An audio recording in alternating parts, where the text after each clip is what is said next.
Listen, my favorite game that I ever bet in my life. You were a kid, but one of the biggest games I ever bet in high school. I put everything I had. I borrowed money. I bet money I didn't have. Dallas Cowboys played the San Francisco 49ers in the NFC and Division Finals. The 49ers were 16-1. I know that there's a lot of people that are football people out there, and you're like, Joey, you're wrong. Maybe they lost one game. Who did San Francisco lose to when Snowy Joey was throwing every year? New Orleans would always beat the fuck out of them at home or away. When San Francisco was on the top of their game, they could not beat the New Orleans Saints. The New Orleans Saints beat them. They go into the NFC playoff with the Cowboys. Guess what? I'm at a fucking bar doing blow. I'm 18 years old, and it dawned on me at this bar. I go, wait a second. What you mean to tell me is that the Dallas Cowboys are going into Candlestick, and they're going to try to tell Snowy Joey and those fucking savages a story. That's when they had Dwight, the nickel. Snowy Joey. That's when they had that nickel fucking defense with Ron Lott, who his finger was broken. And they asked him at halftime, and he cut it off. Yeah. You're dealing with people who would cut off their fucking pinkies. Are you Japanese? I'm Korean. Okay. Japanese people, they cut their fucking pinkies off. Yeah. Like when they fuck up, you fucked up. You Dishonored. Dishonor. They cut their pinky off. A brother cut his pinky off during a fucking game. And you're going to look me in the face and tell me that the Dallas Cowboys are going to go into their field and beat them by one. And I remember there was a kid who hated me. He's dead now, Anthony Kruger. He died? Yeah, he accused me of robbing his house, an 8-ball from his house. I never robbed him. Fuck him. Fuck him. I don't give a fuck. He's dead, bro. He's dead. Fuck him. Let him roast in hell for selling blow. Man. So he was a big Cowboy fan.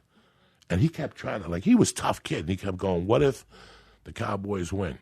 Can I beat the fuck out of you? And this kid it's like Brendan saying this to me. And I want to beat you up? Oh, he hated me, but he couldn't touch me because I had juice behind me in those days. Yeah. He couldn't just come and throw a beating on me because he had 16 motherfuckers behind. So I said to him, let me ask you, this is how fucked up I was. I go, let me ask you this. What if San Francisco beats them? Can I come to your house and punch you in the fucking face? That's how ballsy I was that night. Because right there it dawned on me that San Francisco was going to beat the Cowboys at home. They were not going to go in there and cover one. And what happened that game? That's the most famous catch in football. Yeah. Dwight Clark reached out, and I had the over. Catch. And I had the over in Dallas. Son? What's up, son? So then did you go punch that dude in the face? Oh, no. I didn't see him after that for a long time. Yeah. You were good. I saw him at the hospital one time years later. He wouldn't You talk want to to hear me. a bummer? Is Dwight Clark just got cancer, yeah. You know, brain trauma. When I lived, well, what did you expect? Parkinson's. That dude went through trucks. Yeah. That dude went through fucking trucks. I remember I was living in San Francisco. I was on the Lam. They were looking for me in Boulder for credit card shit. And I'm living in the Tenderloin. I'm living with fucking... It's a rough area still. This is 85 when the worst violence I had ever seen in my life. I saw a guy get sliced open.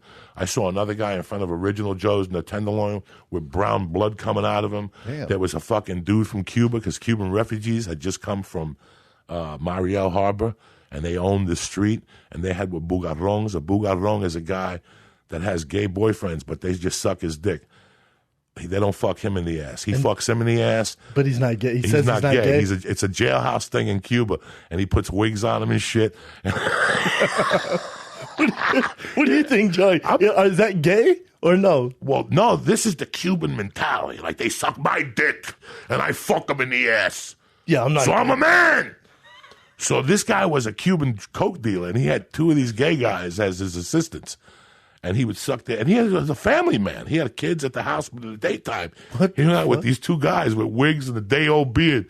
And if they fucked up, he would just backhand them and shit in the street, and their wig would fall off. You know that fucking dude, Richie Ramirez, that killed people? Yeah. The Night Stalker? Yeah, Richard Ramirez. I went to buy a nickel bag in the Tenderloin, and the FBI came in and goes, you got to get out of here.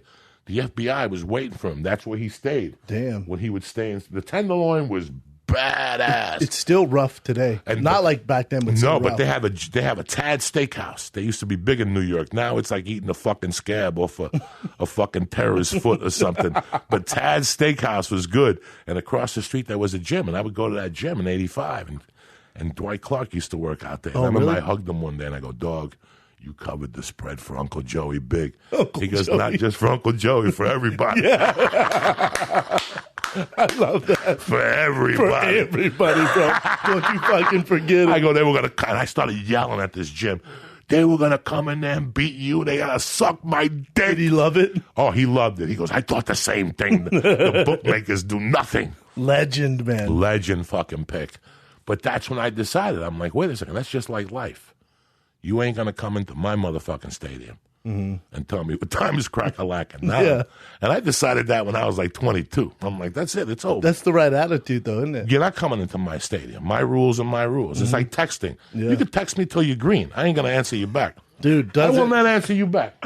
I will not answer. I'll and I text laugh him, you at call, people. yeah. I'll call you, and then Yeah. after that, I won't call you no more. I love it, man. Until I've gone to Sprint, and they found missing texts, and I feel like calling the people and go, you can't be that stupid that you text me 8 times but never called me. You should deserve. Yeah, that is weird. You should die. Yeah. You're worthless. You text me till the end. You text me to the fucking end.